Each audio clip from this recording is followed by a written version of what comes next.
Hey, what is up everybody? Welcome back to another video and another installment of How to Be a Manga Artist. Today, we're going to be talking about how to come up with your logo for your manga or comic book.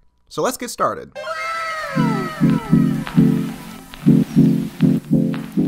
So I know it's been a while since I come out with an episode for this series, and I know this episode might seem a little random since the last episode was about panels, but in my opinion, it's okay to go ahead and start doing your logo concept and even getting your logo before you're even finished with your manga, because right when you're finished with the first volume or even the first chapter, if you have the logo done, then that's something you don't even have to worry about. You can just go ahead and put the logo on the cover of the chapter or the book and you're already ready to go. So the first point, why are logos important? Well, logos are important because they are mainly what the audience is going to see first when they read your webcomic, or even if you publish it on ebook or even a paperback, or even if you manage to get it into a store or comic book store somewhere. That's going to be one of the first things they see. They're going to see the logo and they're going to see the cover art. Both are very important, but as an overall brand, you want to make sure your logo is tight, because if it's not gonna really hold up well in the long run, and your fan base or just people in general it won't be memorable, it won't be recognizable, and therefore they won't get attached to your series. So yes, logos are very important, and I'm sure all of you know that, not just from anime and manga, but for any franchise or any business. Most businesses have a very solid logo that sets them apart from the world, so that way people know who they are, what they do, and what products they sell. A few examples of this are Apple, Microsoft, Xbox, Sony, the list goes on. In the comic book world, you have Marvel, you have DC, and so much more. Now, going back to comics and manga, this also stems with and ties to anime as well, because most of you guys know your favorite anime, that whatever you watch, whether it be My Hero, Attack on Titan, Naruto, Bleach, Blue Exorcist, they all have a very solid logo. And in some cases, the logo can actually be changed when they're adapting an anime from the manga. A big example of this is My Hero Academia. There's a logo done for the My Hero Academia manga that was probably created by Kohei himself, but when his manga was getting adapted to an anime, they probably got a design team and made something super more sleek and, eye-catching, and that's the logo that's on the screen right now that you guys recognize from the anime. So I know I'm rambling a lot here, but I want to stress to you guys that yes, logos are important. Not just for manga, not just for anime, but for everything. Whether you're having your own business that sells something completely different from anime and manga, or you're doing anime and manga. Logos are important, and you guys should treat logos as if it's its own art form, and basically as its own business too. So let's go ahead and get down into the beginning process of how you come up with your own logo for your comic or manga.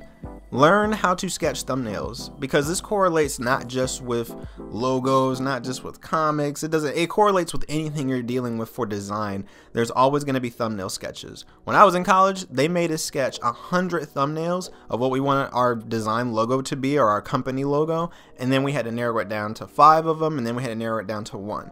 And I know that seems like a lot, like, oh man, why am I drawing so much? Why am I sketching these so much? You're not doing it in order to, draw super detailed thumbnails. They're kind of just for you to get your ideas out. Like, get as many ideas out on paper that you can, whether you want the type to be, really long. Do you want it to be linear? Do you want it to be vertical, like horizontal? How do you want it to set up? How do you want it to look? What colors do you want to use? All of this is just the planning and design period of you just really getting your thoughts down in sketch form, so that way you're not just staring at a blank piece of paper or blank screen trying to wonder, how do I come up with a logo?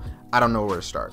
So thumbnails are going to be your best friend in this, because like I said, the only way you're going to find out what you really like is if you sketch a bunch of designs, and then you can finally narrow down, which one do you like the best. Now, after that step, you definitely want to review it. And of course, you're going to review it because you're going to be reviewing it during this whole process. But when I say review, I mean a personal review, but also, just like I say everything else, get some other eyes on it. Get some other people, whether you have other friends that are into manga and anime, get some eyes on it. Because at the end of the day, people are going to tell you whether a logo is catchy, whether it's eye-catching, I should say, whether it, looks good, the colors are good, it flows well. They're going to tell you, whether it's good or not.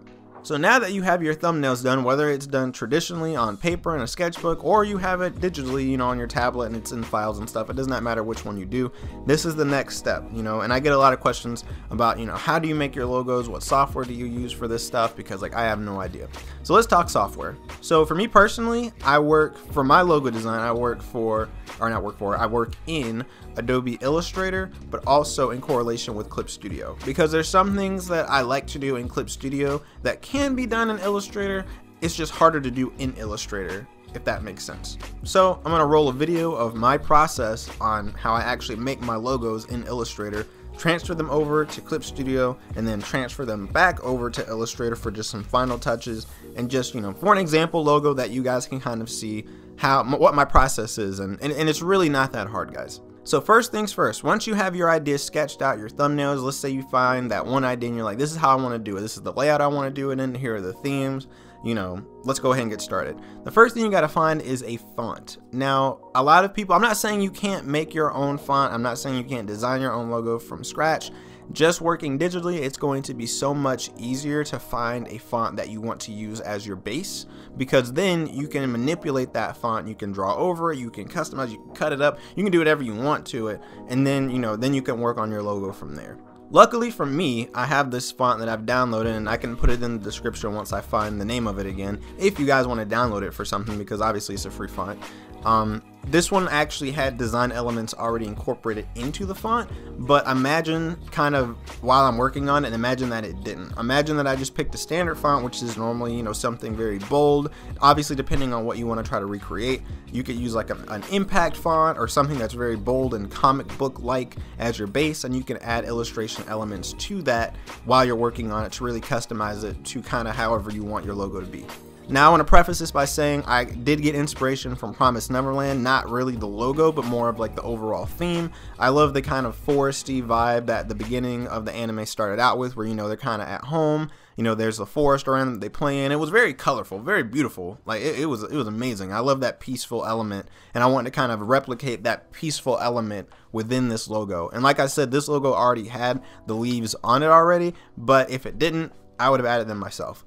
So some techniques that you can definitely use while creating your logo is definitely, I'm telling you guys, gradients work a lot. Not just for logos, but for art in general. Just, you know, subtle gradients here and there. You can put those on anything and it'll make it'll just make it look better. And also outlines, different color outlines you can work with your logo.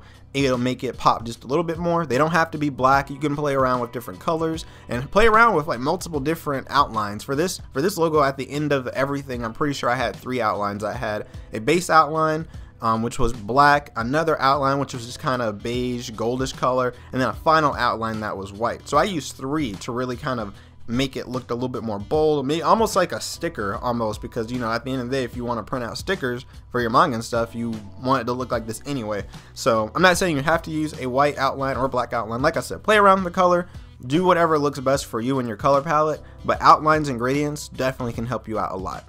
Some other techniques that you can look for and use is word placement. So when you're coming up with your logo, and obviously this ties into the name of each series because I don't know the name of you guys' stories. It could be really, really long. It could be really, really short. But you want to make sure you play around with where type is. You don't want it to just be a centered type, or, you know, one that's all on the left side or one that's all on the right. Play around kind of the composition.